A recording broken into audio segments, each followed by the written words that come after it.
With growing heart, we see the rise, the true north, strong and free. From far and wide, oh Canada, we stand on guard for thee. God keep our land glorious and free. Oh Canada, we stand on guard for thee. Oh Canada, we stand on guard for thee.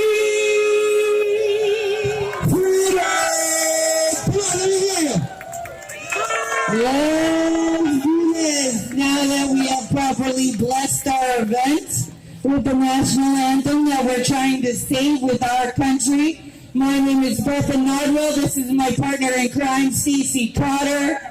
And we decided to get a little event together on a Wednesday afternoon. And little did we know how many freedomers would show up in the winter. Well, we had a clue. We had a clue of what y'all might just do. Because we were with you all last year. Any Freedom Convoy people in the audience? Oh, yeah. Oh, this freedom fight is not new to us. We've been defending our right for bodily autonomy and now our right to complain about it. That is what we are defending. We are fighting for the right to debate. And this is what Jordan Peterson stands for. He could be wrong from time to time. That's possible. But we always stand by his right to debate controversial ideas without the risk of losing his license. Oh, do I want to debate some things? I want to debate COVID-19. I want to debate the mandates. I want to debate the trustworthiness of this government. I want to debate those guys, the CPO, the CPSO. We want to debate lockdowns. We want to debate masking our kids. There's plenty of debates we want to have, and we know we've been silenced and called names. Who's been called names? All right, yeah, I know. Tinfoil hat wearing, right? All of the ogenists, we're all the ogists and all the isms. We're called all that too. We have, coming up, we have Christine Anderson, who's going to be patched in by phone, and she's on standby to come and deliver us a message. And she will be coming to this country in 1 month. We just need to get her here, and then she's going to let it rip. But she's been standing for us and standing for your freedoms, and she has a thing or two to say about our dear leader, Mr. Trudeau. So my partner here, Stacey, has a poem she would like to read. And she's got to be watching her phone because Christine's going to be calling it. All right, I'll watch it. All right, Stacey Cotter, everybody.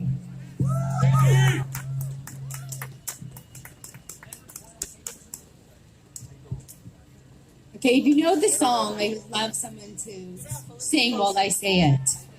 It's called Maybe Not. There's a dream that I see, I pray it can be. Look across the land, shake this land, a wish or a command. A dream that I see, don't kill it, it's free. You're just a man, you get what you can. We all do what we can, so we can do just one more thing. We can all be free, maybe not with words, maybe not with looks, but with your mind. Listen to me, don't walk that street. There's always an end to it. Come and be free, you know who I am. We're just living people. We won't have a thing, so we've got nothing to lose. We can all be free, maybe not with words, and maybe not with looks, but with your mind.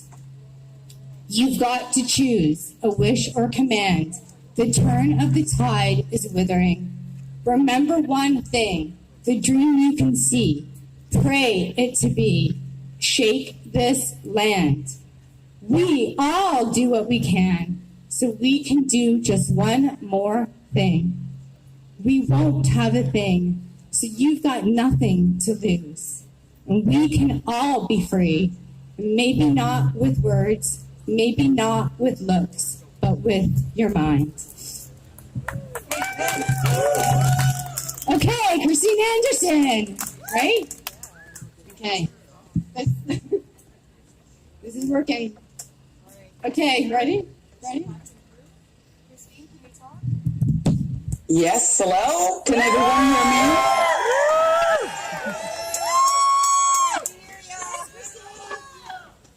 Excellent.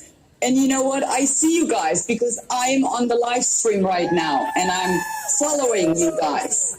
And I will have to say, thank you so much for giving me the opportunity to support you actively, and if it's even with this small and brief phone call.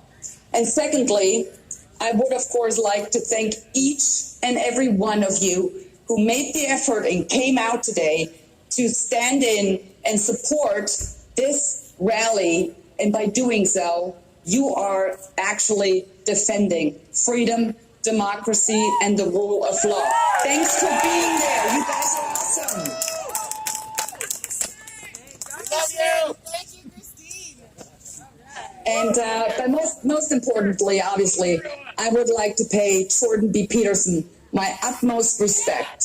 I became aware of him when he spoke out against Bill C-16, which he very accurately back then described as legislation to compel speech.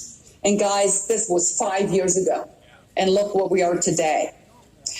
Now, Mr. Peterson, I have been following you since then, and I truly admire how tenaciously you stand by your convictions and beliefs. It takes incredible strength and a strong moral compass to defy their illiberal attempts to force you into compliance. Mr. Peterson, this message is for you. You are an inspiration for so many people around the world, and it is with great pleasure and an honor for me to be able to say today, heck yes, I stand in support with Jordan B. Peterson.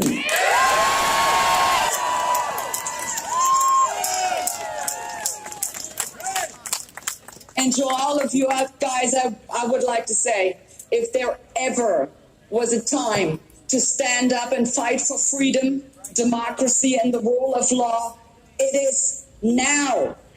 So thanks again for joining in and being there and showing everyone you will not put up with any attempt by any government to be subjected to totalitarian rule. Thank you so much, guys.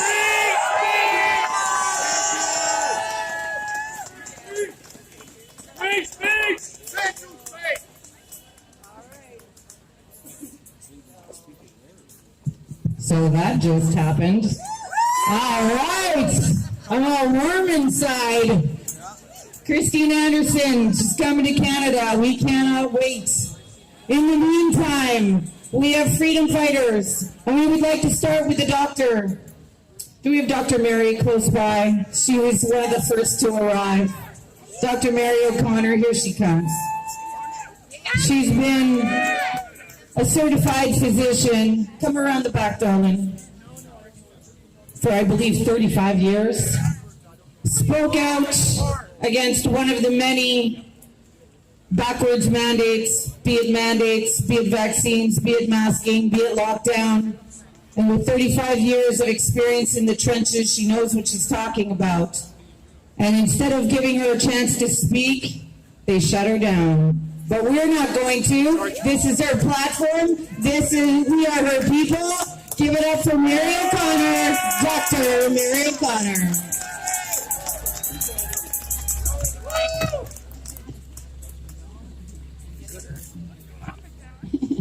So thank you everybody very much for being here. Thank you the organizers.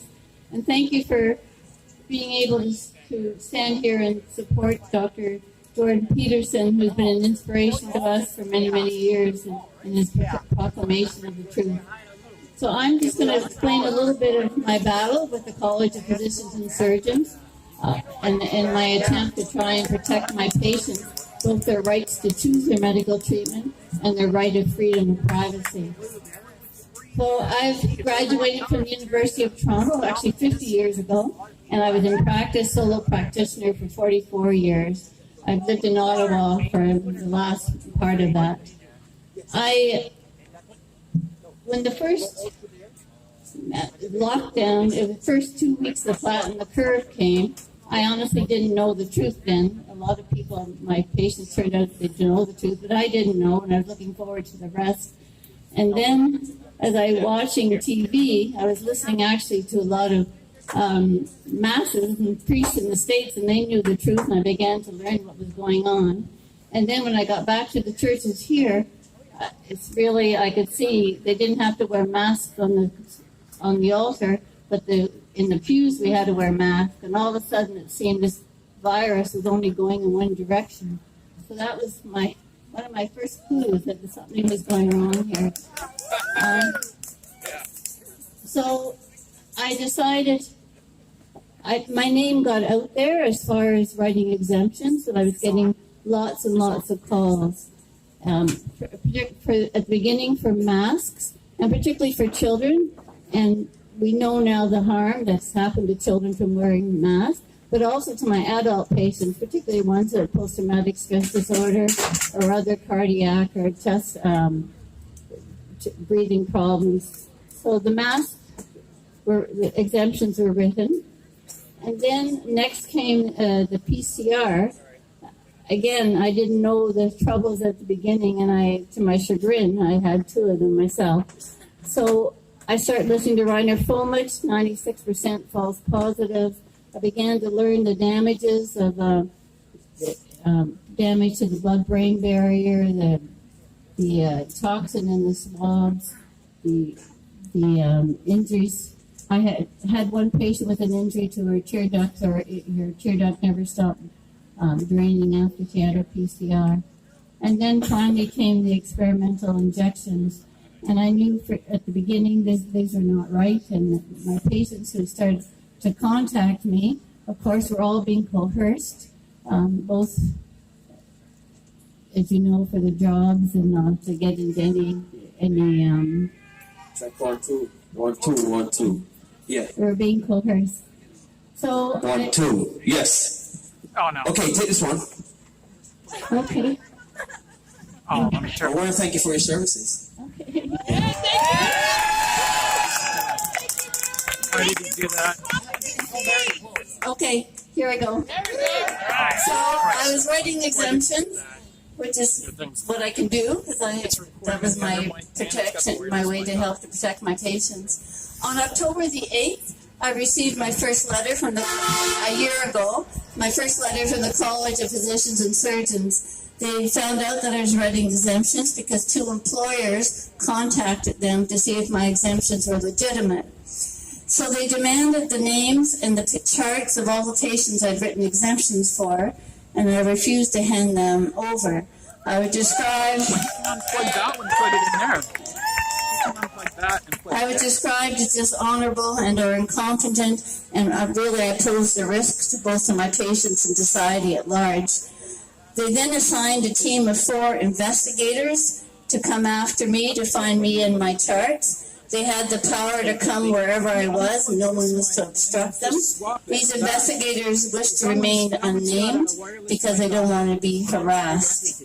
So from that point on in October, I had a friend stand guard in my office to open and close the doors between my patients. Now one day I wasn't there and he left the door open, and all of a sudden 4 investigators rushed up the stairs and literally entrapped him in the boardroom.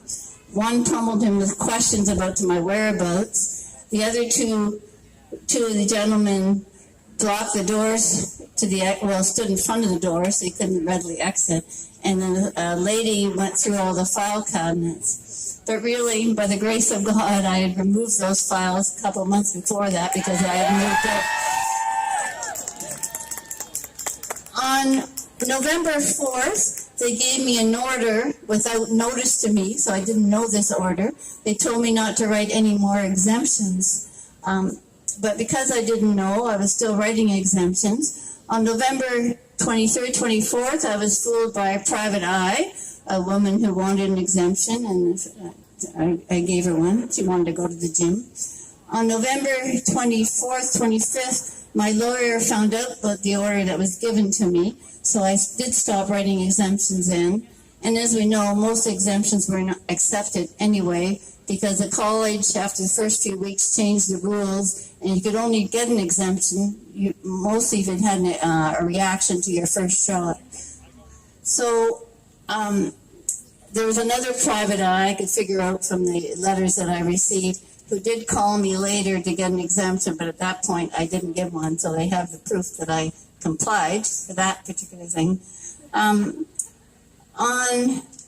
December the 23rd, they took away my license at midnight a year ago, and then they took me to Ontario Superior Court January 7th of 22, and there the court, all the people on the other side were, it was a Zoom call, were blacked out, so I couldn't see their faces. There were about 10 or 12 of them.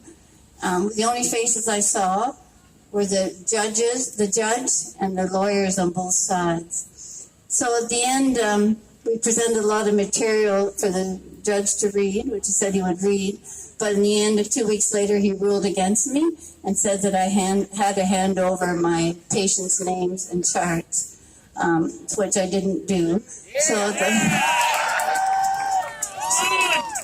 at this point, I am in contempt of court, and I have a court case coming up again in a couple of weeks. The college tribunal is also disciplining me, and I've been to some of the meetings with them on Zoom. I just really wanted to look at them and see who they are. So at the moment, I have a court case, I have a tribunal pending, and I haven't been working for about a year, but that's okay. I've been pretty busy. So in the end of my talk, I just like to always end with this, because I really, we have to have great sorrow for these people who just don't know the truth. And so to Nancy Whitmore, the CEO, to the 4 unnamed investigators, to at least 2 private eyes, to the newspaper reporters that were blanked out in my court case, their faces not shown, to the lawyers on all sides, and to the judge. I hope and I pray, let's hope and pray to our good Lord that they'll come to know the truth and come out of this darkness and back into the light, so they will no longer be complicit with the injuries and deaths of so many people. And as we say in Ottawa, after our glorious convoy, we will hold the line. So thank you very much. Thank you, Dr. Mary O'Connor. Nothing's coming up because I'm not the MC. Judy Stinson and Maxime Bernier. Yeah. All right, Freedomers. This is like Jordan's being attacked, and I don't know him personally, and I have no business calling him by his first name, so I apologize. Dr. Peterson. It feels like to all the MDs that have been coming to these rallies with us for 2 years now, it's like, well, welcome to the party. They've had their licenses stripped and their ability to speak freely happening for quite some time. We have a representative from the Canadian COVID Care Alliance, our dear friend, Judy Stinson, and she has a few words to share while Maxime Bernier does his lunges and gets ready to speak with us. All right, my beautiful Judy, take your Friesland bag. Okay, she's got to get her things. She's got to get organized. Yes, sir. All right, I'm going to do that. Okay. Oh, she's going to take off. Oh my gosh, she looks fantastic. All right.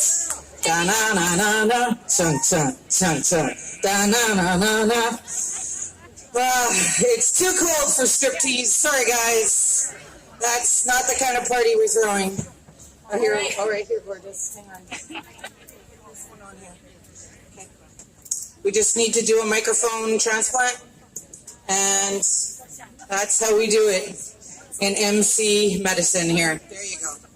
So like a good Canadian girl, I'm going to stand up here and brave the cold in honor of all of those people in Ottawa last year around this time. It was interesting when we started looking at Twitter last week and all of this news hit.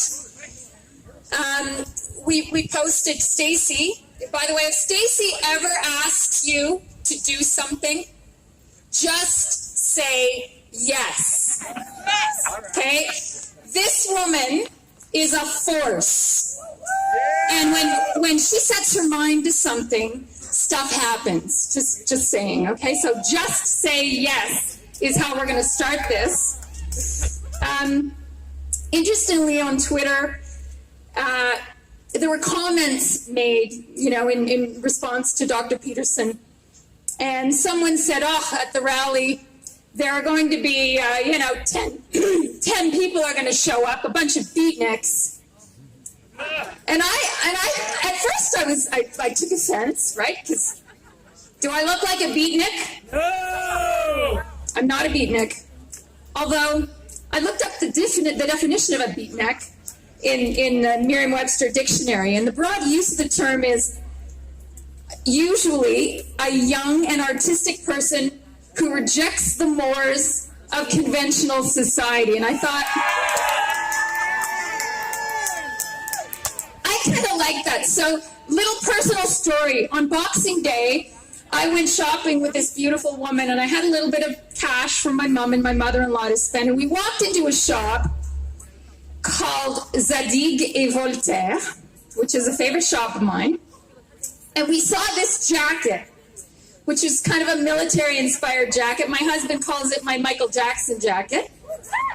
And it says, "Art is truth." Yes. Art is truth. So I thought, that beatnik definition, I could wear that. 1950s, 60s, Dylan, the Woodstock. I'm okay with that. I'm here just very briefly on. I'm not speaking for the CCCA, but I'm a member of the CCCA, and we represent doctors and scientists, and we have lawyers on board, and we formed our organization to teach people about early treatment options, to educate people about what existed in terms of early treatment. And we quickly had to pivot because we realized when the shots came in that there was trouble. And we've been trying for a very long time to get the truth out about what is going on. And we have been silenced, we've been censored. I took a trip with Bethan and Stacy in September, and we went to a conference, a doctor's conference and an alternative media conference. And at the end of that, we took a personal trip to Holland. We met with Dutch farmers and some truckers. We met Christine Anderson at the European Union Parliament. And when we were in Holland, we learned about the plight of Dutch farmers, and we learned that what we're doing right here, right now, this peaceful protest, is illegal in Holland, okay? You cannot do this in Holland. You will be arrested. Yeah. So be concerned. Be concerned. Based on what is happening to Dr. Peterson, we reached out to some friends of ours. Monica Schmidt, Global Walkout, had an Upside Down Flag campaign. And we reached out to some friends to see if they would want to help us with this Upside Down Flag campaign. And they told us that, in Germany and Austria, we spoke to a surgeon in Vienna, actually, who said, if I hung a flag, an Austrian or a German flag, I would have the police at my door accusing me of being a Nazi. The only time I can fly my flag is during the World Cup of Soccer, for example. And we came back and thought, my goodness, and things are not really much better here in North America. They're getting worse and worse every day. In California last week, there's a bill on the books now that if a medical doctor says anything about the shots other than they are safe and effective, they will be delicensed. They will lose their license. They can also be criminally charged for that in California. In Canada, in BC, Bill 36, not C36, but Bill 36, bans personalized health care. That drives a wedge between patient and practitioner. It undermines informed consent, medical ethics, and the Hippocratic Oath. What do doctors always need to do first? First, do no harm. Yeah. We're talking about cookie cutter medicine. We have health authorities your health authorities do not know you. They do not see you. They will soon become your doctor. And I want to just shout out to some of the brave doctors in our midst. I know Dr. Killian is here. We want to shout out to Dr. Crystal Lechkew, Dr. Patrick Phillips, Dr. Mark Trozzi, Dr. Charles Hoff, and Dr. Stephen Malthouse, and a couple of scientists and professor friends of ours, Dr. Byron Bridle, and Dr. Julie Panesi. These are all people who have been speaking up and speaking out. And we want to thank Dr. Jordan Peterson for taking the stand that he is taking. This may not be your hill that you're prepared to die on, but your hill is just around the corner. Your hill is just around the corner. And I heard a quote by the leader of the official opposition the other day, and it's not his quote, but I want to reiterate this quote, and I want to end here. That we started with just say yes to Stacey. Well, what we all need to start doing now, like brave and courageous Dr. Peterson is doing, is to just say no. Just say no. Be brave.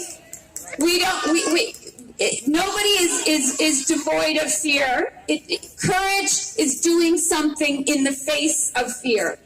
And we all need to start speaking up and standing up. So the Voltaire jacket, the beatnik idea, Voltaire. I may disagree with what you say, but I will defend to the death your right to say it. We hope you're listening. We hope you're listening across the street. And I thank you all so much for being here. Oh, my partner, so gorgeous and genius. Just going to add to that, your silence is never going to save you. So always speak up. Always, always, always risk it. It's worth it. All right. All right, ladies and gentlemen, we've got Maxime Bernier in the house. Oh, what a lone fighter he is. We love lone fighters. Because we felt like lone fighters in our little towns, in our little communities, in our little apartment buildings. And we were by ourselves. But through it all, there was this guy fighting it out for us, speaking up for us, defending us in both official languages, and taking all sorts of abuse and smears and slander from the greasy MSM. And so we are thankful that he came out, because we know that he sincerely believes in what Jordan Peterson stands for. And so we want to give some love to Maxime Bernier.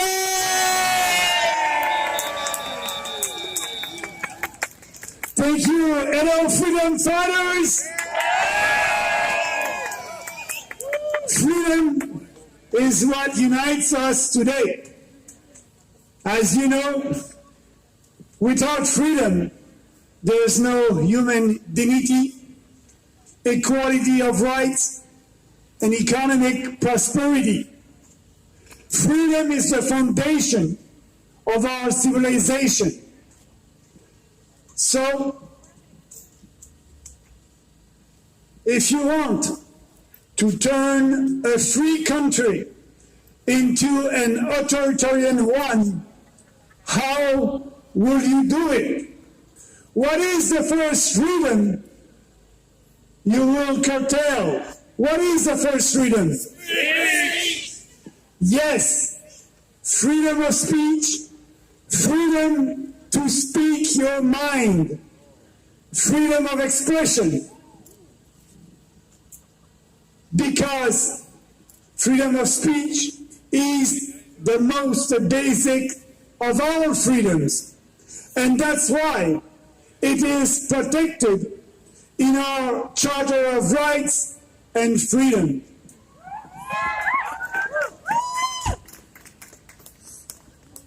It is a fundamental, not simply to maintain a free society, but to keep our dignity as human beings, to think, to speak, is what separates us from animals. Take away our ability to state our opinions, to choose our own words, and we are no longer human. We are subjects, not citizens. Authoritarian politicians and non-elected bureaucrats working at regulatory bodies understand this all above. That is why they hate freedom of speech, but they love censorship. With freedom of speech, they cannot impose their radical leftist ideology. Freedom of expression is essential. With it, we can debate them, refute them, and expose them.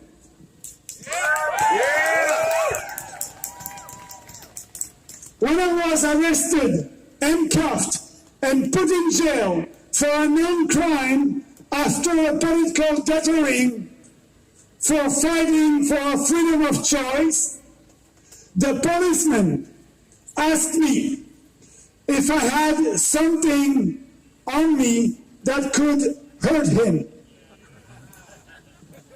I said, no, only my words. Only my philosophy, only what I believe in. And yes, with words, you can change the world.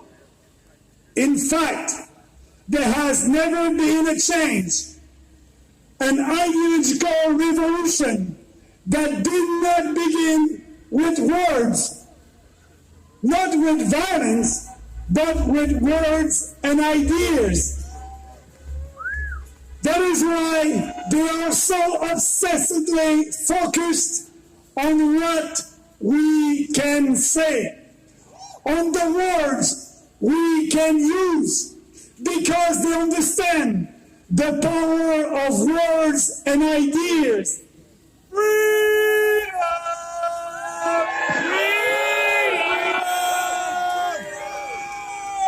Yes, freedom. We are here today in support of, yes, Jordan Peterson, but also in support of all these courageous Canadians who were silenced, sanctioned, or lost their job because of their words, because of their convictions. Regulated professionals like psychologists, doctors, nurses, pharmacists, and lawyers. All these people fight for us. And we are here to defend openly, with passion and determination, our freedom to express our own opinions against these tyrants who censor us and impose on us their leftist orthodoxy.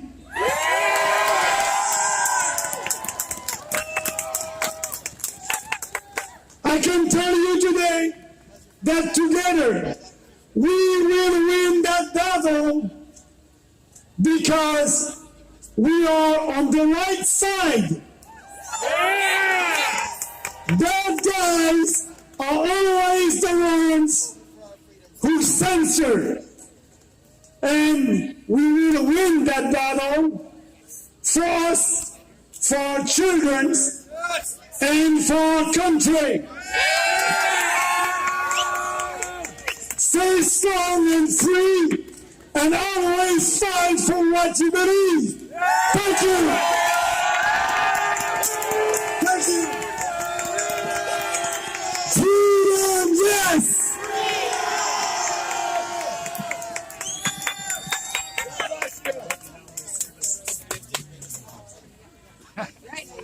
Thank you, Maxime. Maxime Bernier! Oh, do you ever feel that freedom in our bones? Oh my gosh, we're gonna need some dance music shortly. Doctor, yeah, all right. I've always struggled with Dr. Killian's first name. I'm like, is it Roshanye? And she's coming and she will explain to us how to get her first name correctly. But in the meantime, we can just call her Doctor because they earned it. Now she is just a beauty on duty, and we thank you so much for all the sacrifices Dr. Killian has made. And again, another physician who has faced the CPSO and had her license compromised, if not taken, suspended, right, indefinitely. So, Doctor, please take it away. Thank you very much.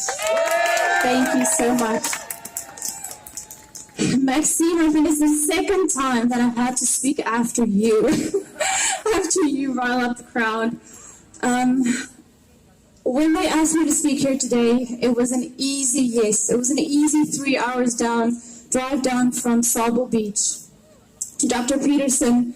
On a personal note, my husband and I have been supporters of you for a few years. I was lucky enough to grow up in a culture where the things that you put in your book, that's how blessed I was to grow up that way. That's the principles that guided our lives. I was blessed enough to marry a man that follows that same principles and builds the same principles into our children every single day. And we've got a martial arts studio that we've been doing the same thing in our community. So 100% I can say here that I'm standing in support of Jordan Peterson. But I'm going to be truthful as well. There couldn't be a better opportunity to use this platform because the whole world is watching the situation with Jordan Peterson. He's in a similar situation than what we've been for more than a year now. There's been many doctors. Yes, my license was suspended on October 27th of last year. That's okay. I've been very busy. So for those of you who don't know my story, very similar to Mary O'Connor, the difference is I was an ER physician until the 23rd of August when I resigned because of Directive 6 vaccine mandates. I was not going to be complicit with a vaccine mandate coming into a hospital.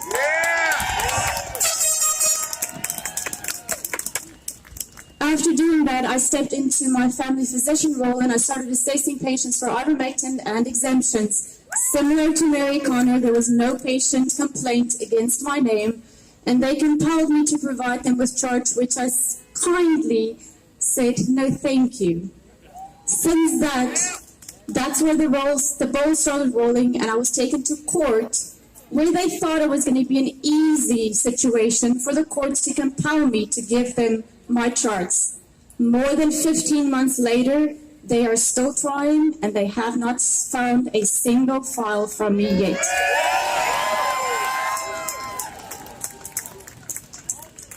But they mentioned a few of the physicians' names earlier, the names that you know. But on the way here, I listened to a podcast of a gentleman speaking about hundreds of physicians, hundreds of practitioners, hundreds of professional people that have lost their licenses, that have lost their jobs, that have lost their way to make an income for their families for the same reasons. Every single person standing here has lost something in this last year. But we've gained so much more than what we realize at this moment. And the reason we're standing up here, and that's the big difference, I was never fighting for my freedom of speech. I know today is all about freedom of speech. But a little speck of truth is, if you are a professional, you really do not have full freedom of speech. Because there's a certain responsibility that's in the back of your mind when you are using certain platforms and speaking out of a position of authority, that there's an extra responsibility on you. But what it comes down to is the truth. Why is it so important for you to be able to go see a physician that is not being censored, that is not being manipulated or threatened to hold the narrative that is being accepted? Why is it so important? It comes down to trust. If you cannot trust your physician, that relationship is unbalanced. Is a position, it puts that position in a physician in a position of authority where you lose your rights as a patient when you cannot trust that person. That is why it's so important. And at the end of the day, there's a few physicians that were willing to take this to their grave. And I've been trying to figure it out, and I think there's certain things that comes to mind. Somebody mentioned earlier, fear comes into the picture. We're all afraid of something as humans. Doesn't matter what it is. The difference between myself, Mary, Jordan Peterson, is we're not afraid of an institution that is made up of 4 little words. That is not what we're afraid of. I'm not afraid of my registrar and their opinion of me. What I'm afraid of is having to stand someday in front of my Heavenly Father and look Him in the eye and say, I did not do what was expected of me.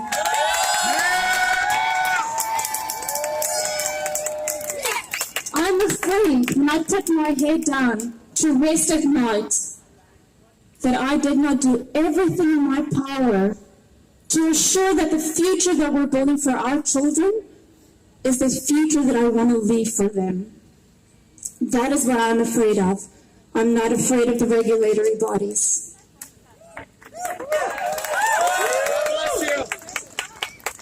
And at the end of the day, yes, we can talk about constitutional rights, we can talk about freedom of speech. What it comes down to is the highest law is the law of property, believe it or not. And the way that is explained is, you as a human being, you as man and you as woman, have the bodily autonomy to decide what is best for you because you are your own property.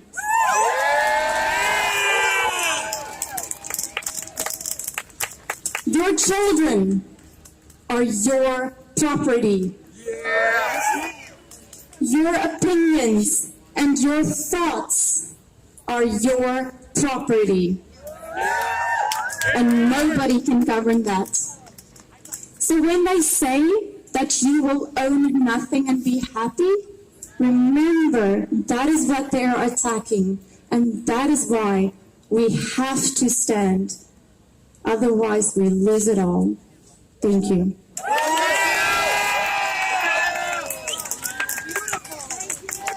so beautiful. Thank you, Dr. Killian. Oh my goodness, we're standing with our doctors.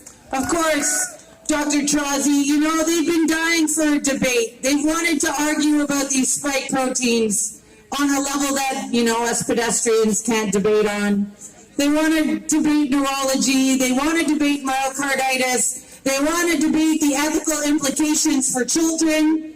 And they're being denied and being stripped of their licenses and denied their voices. You know, we just need to stand with Patrick Phillips, who had his license taken away for speaking out against lockdowns. Friggin' lockdowns. And Dr. Francis Christian, who is one of the sweetest men. He was a surgeon for over 35 years. And why was he stripped of his license? Because he wanted to debate informed consent.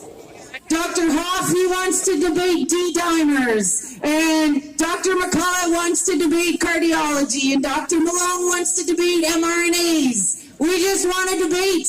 That's it. It shouldn't be that hard. But they won't debate us because their ideas are weak, and this is why we are taking the stand. Oh, okay, so we've covered a little bit of medical, but, you know, what was it hell on our kids in schools? Oh my gosh, so I was part of a team. Does everybody know Dr. Nilly? Dr. Nilly Kaplan-Wirth? You know, she wears like 3 masks on her, yeah, right? She's a total boo. So of course, she got elected as a school trustee for the Ottawa District School Board, and then she wanted to mandate masks. Guess what? We shut her down! Yeah, we did! And we shut it all down. The Freedom Convoy shut down those mandates. And we have kept up the pressure, and that's why Omar al-Gabra had to back down on that stupid vaccine passport. And those, you know, commissioners who want to bring in masks for our children, we shut it down too. And it's because you keep showing up. I would like to bring over Chanel. Chanel, like number 5. She smells as good. She is, I won't share her story but she is part of that school board monstrosity, and she has been fighting for a long time. Come over here, dear. Stand on the truck. That's not guaranteed. This is a fringe stage, guys, all right? So we're just got to do what we can, all right? Next one, we'll get Jordan Peterson to fund it, and we'll get a $10,000 stage. All right, Jordan? Thank you very much. Here you go. Thank you. Hi, everyone. Can you hear me okay back there? A few years ago, while I worked as a high school teacher, I led the Pride Club. I remember discussing with students how we could promote inclusion at school. Should we make some posters? Should we organize a fun activity? I didn't see any reason someone would oppose this kind of thing unless they were ignorant or intolerant. My thinking was that it would positively affect that group of kids and it would not have any negative impact on anyone else, so why not? When George Floyd died, I sported a Black Lives Matter profile picture for some time.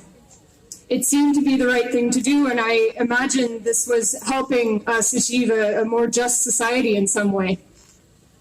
Ironically enough, it was my criticism of BLM, or of critical race theory more broadly, that led to me being investigated by my school board not even a year later. A teacher in a private Facebook group made a post asking others to share BLM resources, and I objected to the idea, defending neutrality in the classroom. One teacher, who didn't know me and had never interacted with me, complained. The next day at school, I was handed a letter informing me that my board was investigating me. When that concluded in March 2021, I was suspended for 1 week without pay. Then in March 2022, I got notice from the Ontario College of Teachers that they also were going to investigate me for these 2 comments I'd made over a year prior. I'm still waiting for all that to be done. I still find it difficult to understand, let alone explain in some coherent way how my worldview shifted sometime in 2020, but I can say with certainty that Jordan Peterson did have something to do with it.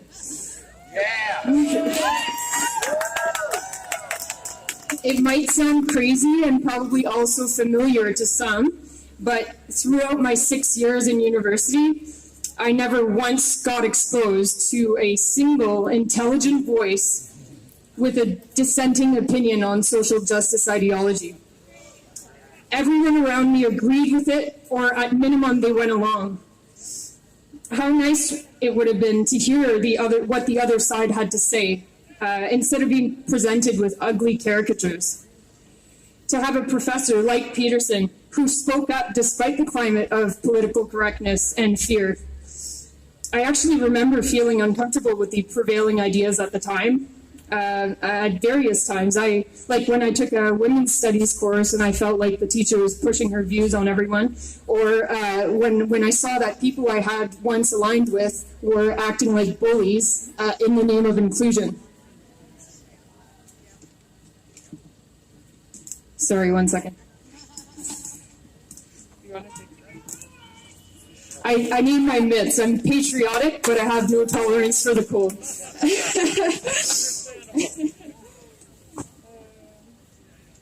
All right.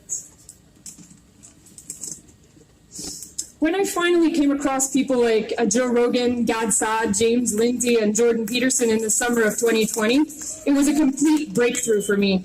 Never before had I felt such intellectual curiosity.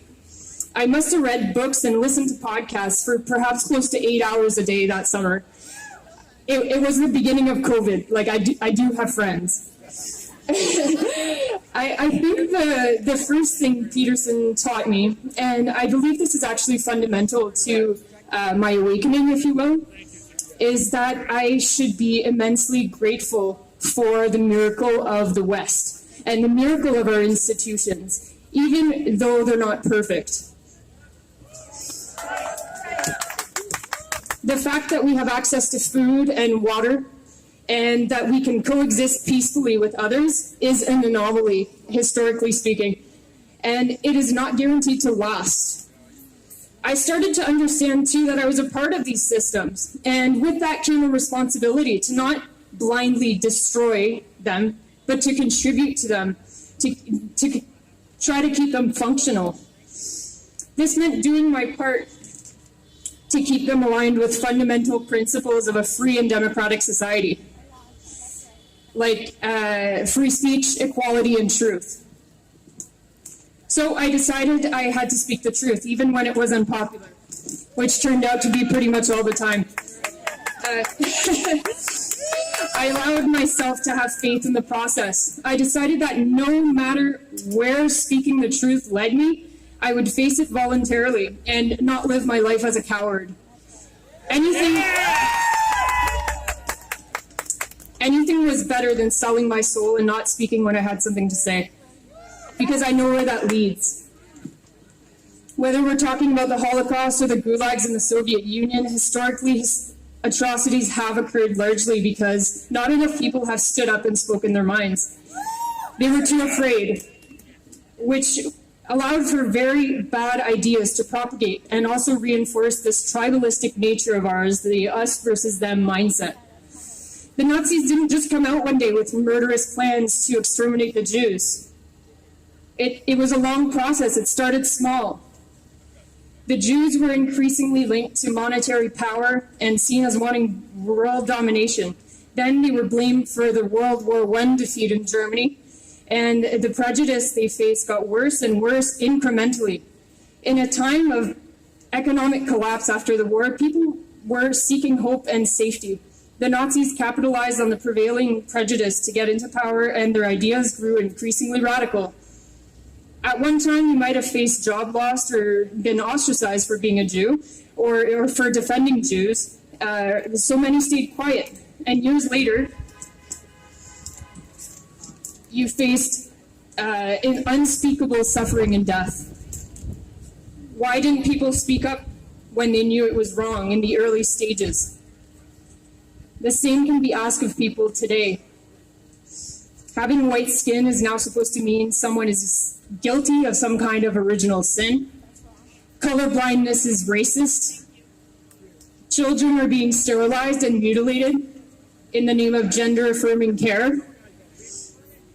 Women are losing their rights to single-sex spaces. And even speaking the truth about the leading cause of death in our residential schools, which was tuberculosis, is enough to get a teacher suspended. And I'd like to give a shout out to my teacher friend, Jim McMurtry, who's out in BC, and he's suspended right now. In North Korea, they did, not yet, soon, 2 more paragraphs. In North Korea, they divided the population based on land ownership. Not from one day to the next, but after years and years of increasing resentment for those who were better off. Most of the people had good intentions. They strived for equity. It was seen as unfair that certain people were better off than others. Wasn't everyone entitled to the same outcome? They were eventually divided into groups based on not only whether they had land, but whether their ancestors had land and how loyal they were to the government. Individual rights were disregarded because group identity had become paramount. Look where that country is today, living in unimaginable poverty with no freedom whatsoever. The road to hell can very easily be paved with good intentions. In Venezuela, it was the poor versus the rich that led to collapse. Resentment and polarization grew over years and years, and having money increasingly indicated moral failure. A politician came in and tapped into that with promises of wealth distribution and equity for all. That is not what happened. Today, 95% of Venezuelans live in absolute poverty and in just abysmal conditions. In Canada today, it is just a different version of the same story. Narratives about the world being made up of the oppressors and the oppressed based on your race, your sexuality, and your gender, this time have been rapidly gaining traction, and many are terrified to speak up. I want to suggest to you, though, that not speaking up might be actually more dangerous than speaking up in the long run.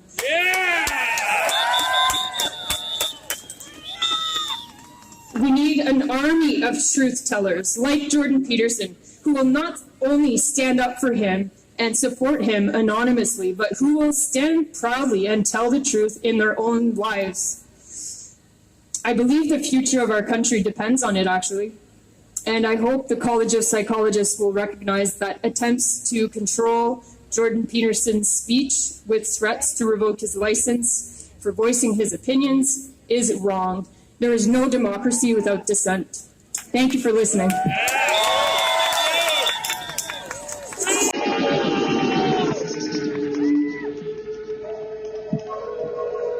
No, I can't pronounce your last name, no. Nobody can.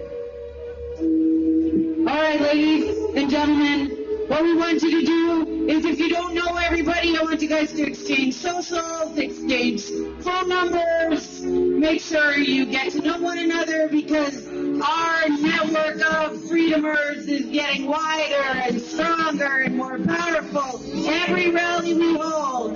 Gonna play a little music, warm up, dance around. I'm getting my next round of speakers. All right, hang in. That's the never and done. Giving my pops his glory. The things I'm with is right. And I dream to change the world. In a free uplifting world. Soft world. My family that I have done. They turn to my brother. And all of the power. I don't know, it's on my phone. You can ask her.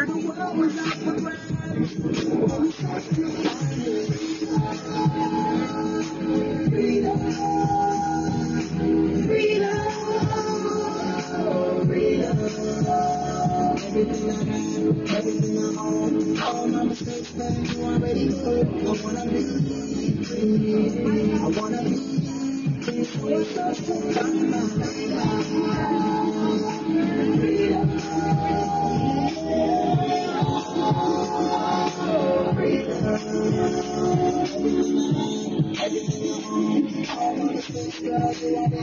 Stacy, please come to the stage.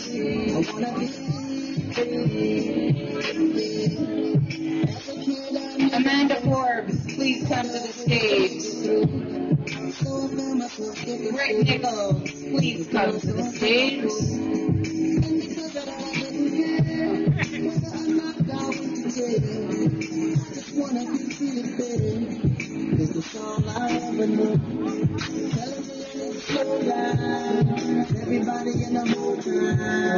Thank you for purchasing the Christine Anderson merch. It's not paying her plane ticket to get here.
Thank you to Jesse Wright for keeping us warm. Come over on this side, darling.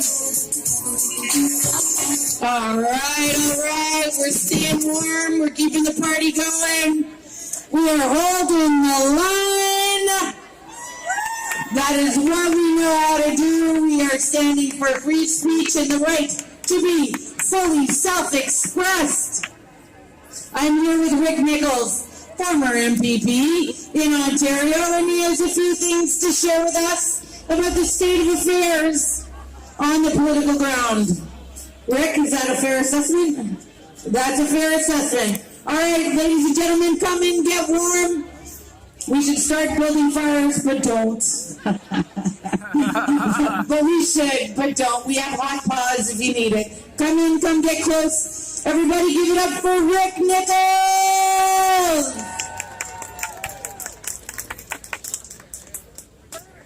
Well, good afternoon, freedom fighters! As has been already stated, my name's Rick Nichols. I'm a former MPP from the great riding of Chatham-Kent-Leamington. So I drove up this morning, about a 3-hour plus drive. Not a problem. But you know what? We're here today in support of Dr. Peterson and his right for freedom of speech. Are we not? We are here in support of him. And you know, it's shameful what is happening and what they're trying to do to censor us right at the federal level, but also worldwide. They're trying to shut us down. How many here have ever been shut down on, well, Facebook as an example? I just got out of jail on Monday. You know, but that's not the first time I was in Facebook jail either. It seems like the fact checkers don't like to have the truth brought forward, and that's just the way it is with them. You know, maybe I'll have to go through some of the training that they're wanting to impose upon Dr. Peterson on social media. And of course, he refused, and of course, you know what my answer to that will be as well. Not a chance, not a chance. But for those of you who don't know my story, I'll give you very briefly. Back on just before August 19th, 2021, I was given an ultimatum by the then campaign manager for the reelect Doug Ford, because I was part of the government at that time. I was also the government deputy speaker of the Ontario legislature. And I was I'm probably too close to a speaker, am I? Maybe I'm hearing some feedback. You're okay. Maybe that's a little better. And as a result, I was given an ultimatum. You either get vaccinated or you're removed from caucus. And I thought it over and I said, you know what? There's not enough proof out there. There's not enough clinical trials to indicate that these particular shots that they want to give us are safe and effective.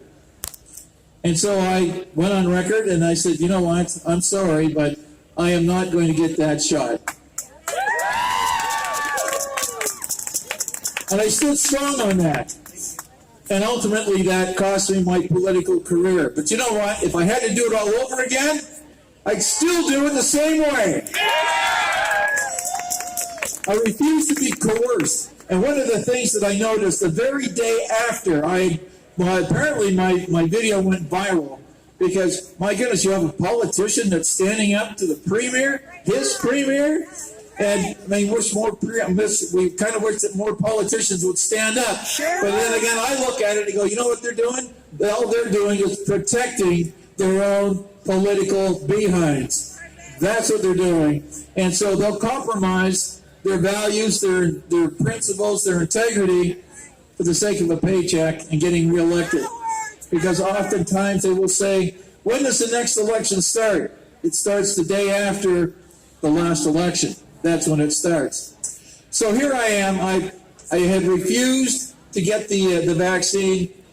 I was removed. I sat as an independent. And that, my friends, is when I found my voice.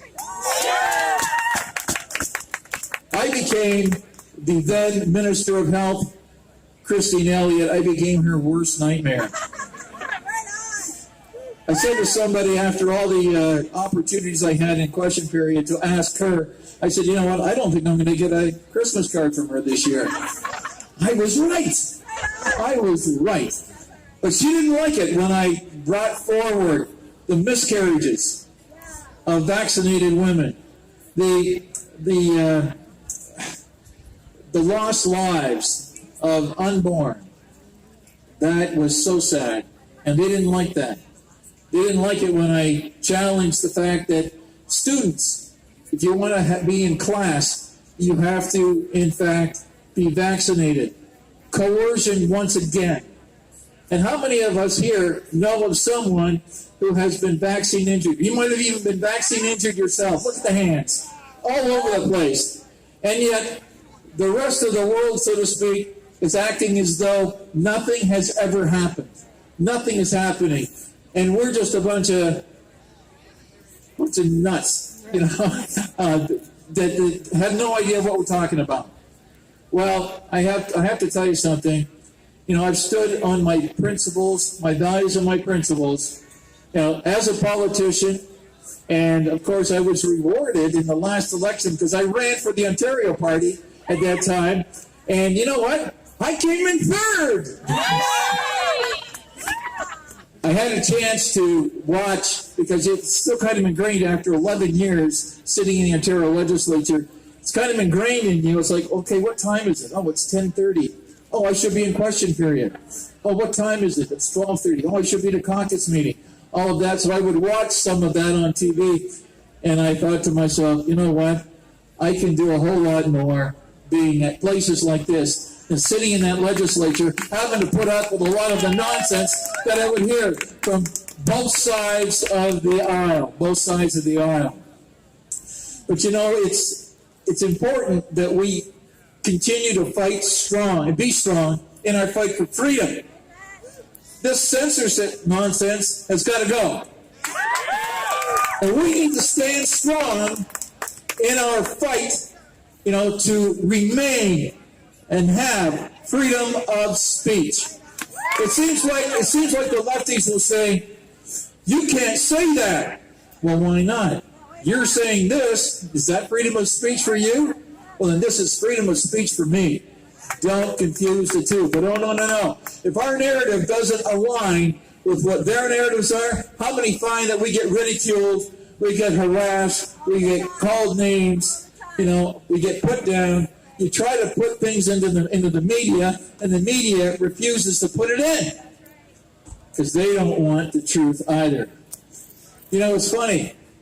I said to a friend of mine this morning, money talks, that's when truth walks. And it's so true, because it doesn't matter how loud we try to be, if the money and the media are putting us down or refuse to report. I'd like to, I'll tell you one thing. I'll bet that if we do have somebody from mainstream media, legacy media here today, they are in disguise. I'm sure they're in disguise. Because they must be feeling shameful. They must be feeling shameful. I'm not going to speak too much longer, but I do want to share something with you. I took a moment to prepare something, and I just want to pull it out of here for a moment and read it to you, if you don't mind. Because I was reflecting, I had a big speech, but I decided I'm going to wing it. I'm going to wing it because I know what I want to talk about, the important things, and in support of Dr. Peterson. But I want to read this to you because you know what? First of all, I want to tell you I am so glad to see such a great turnout of people here today, standing for truth, standing for freedom of speech. That's what we had. That's what we must continue to fight for, so we can continue to set that legacy for our children as well.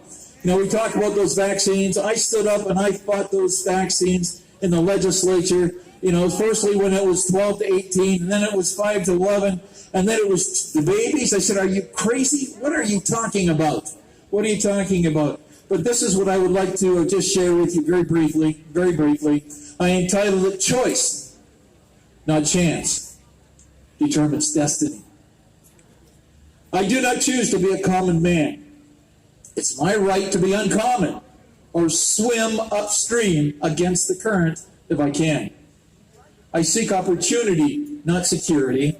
I choose not to be kept a citizen humble and dulled by having the government look after me. I want to live by taking the calculated, not uncalculated risk, to dream and to build, to fail and succeed. I refuse to barter incentive for a dole. I prefer the challenges of life to the guaranteed existence. Bear with me. My fingers are cold and it's... Oh, come on.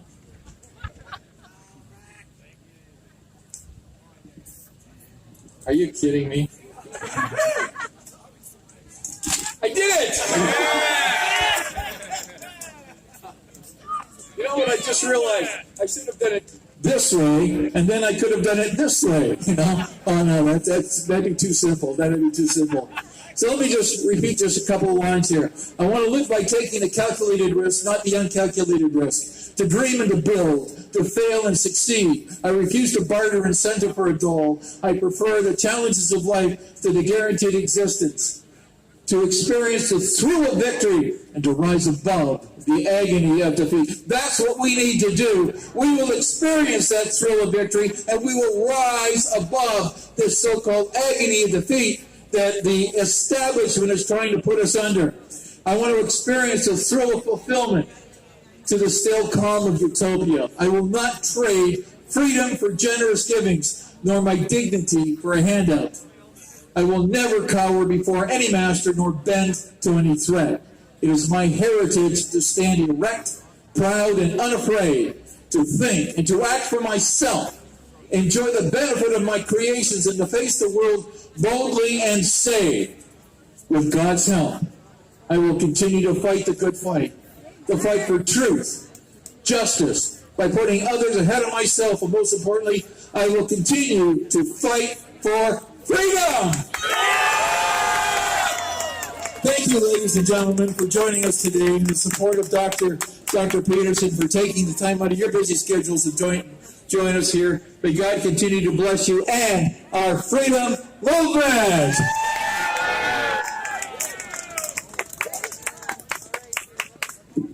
Oh, thank you very much, Rick Nichols. Pastor Hildebrand, please find your way to the stage. Oh my gosh, yes he is. And I just want to do some, we need to just maybe do a couple of thank yous. We would like to thank Jonkers, Harold Jonkers from Jonkers Trucking, who brought us in, and he was there with us in the convoy. He brought in a couple of trucks back then. I see Harold, yeah, the Dutch know how to do it. We got some Dutch ancestry. We want to thank Veterans for Freedom because they help provide security and they did liaison with our lovely Toronto police officers. And we would like to thank the police, yes, for not bringing in the horses and the Clydesdales this time. That's really nice. We love horses, but at the petting zoo. And so thank you for not trampling us. We are very grateful. And we also have merch here for the Christine Anderson Tour. We have Take Action Canada. We need to thank Take Action Canada, Ryan Penn. Thank you very much, and the team at Take Action Canada. It's an incredible team who have been just in the trenches for years now. And all you live streamers and all of you Freedom, thank you for being here in the cold. This is what we do. This is what we know. We're not going to back up. We're not going to give in. We're not going to give up. It's not happening. We're holding the line. I would like to introduce a very famous pastor. Come over here, Derek. Come over here. Who would like to say a few words. He's here in support of Dr. Peterson, but he was there in support of us all in Ottawa. He apparently has the most incredible kitchen going. He has incredible food, so if he ever invites you for lunch, take the offer. Say yes. Pastor Hildebrand, ladies and gentlemen, give him some Canadian love. It is my high privilege to be here. So many familiar faces reminds me so much of our Ottawa time that we had. We are here today because of one of our heroes standing up for our God, standing up for liberty, standing up for our God-given freedom. Folks, what is at stake is true leadership. I don't care what they say, what it's all about. It's not that. It is because we have a true leader standing for the truth. That's what it's all about. And you know what? It doesn't matter what they do to him, license or no license, whatever they decide to do, this is all tailwind for him. Because we want the truth, and we want nothing but the truth. We know what they're after. We know that they want to get the leaders down. And God has leaders in this time. And Dr. Peterson is a God-gifted leader. And I thank God for him. Let's have prayer.